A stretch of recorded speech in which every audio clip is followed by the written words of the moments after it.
Tangail Sheikh Hasina medical college হাসপাতালে নারী সহকর্মীদের ওয়াশরুমে গোপন ক্যামেরা বসিয়ে ধরা পড়লেন এক ইন্টার্ন চিকিৎসক। এই ন্যাক্কারজনক ঘটনায় হাসপাতাল জুড়ে ছড়িয়ে পড়েছে তীব্র উত্তেজনা। অভিযুক্ত চিকিৎসককে গণধোলাই দিয়ে পুলিশের হাতে তুলে দিয়েছে বিক্ষুব্ধ জনতা।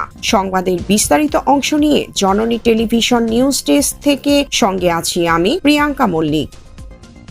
হাসপাতাল যেখানে মানুষ আসে জীবন বাঁচাতে, সেখানেই কিনা ওত পেতে ছিল এক নরাধম। টাঙ্গাইল শেখ হাসিনা মেডিকেল কলেজ হাসপাতালের নারী সহকর্মীদের ওয়াশরুমে গোপনে ক্যামেরা বসানোর মতো ধৃষ্টতা দেখিয়েছেন খোদ একজন চিকিৎসক। অভিযুক্তের নাম রায়হান কবির ইমন। তিনি এই হাসপাতালেরই ইন্টার্ন চিকিৎসক ছিলেন। গত 25শে জানুয়ারি সার্জারি ওয়ার্ডের ওয়াশরুম থেকে একটি প্যান ক্যামেরা উদ্ধার হওয়ার পরই বেরিয়ে আসে থলের বিড়াল। ঘটনা জানাজানি হতেই ফেটে পড়েন অন্য চিকিৎসক ও কর্মচারীরা। মুহূর্তের মধ্যেই পরিস্থিতি উত্তপ্ত হয়ে ওঠে। বিক্ষুব্ধ জনতা অভিযুক্ত চিকিৎসককে ধরে উত্তমধ্যম দিয়ে পুলিশের হাতে সোপর্দ করে। এই ঘটনার প্রতিবাদে এবং অভিযুক্তের আজীবন বহিষ্কার ও কঠোর শাস্তির দাবিতে রাজপথে নামেন মেডিকেল কলেজের সাধারণ শিক্ষার্থীরা।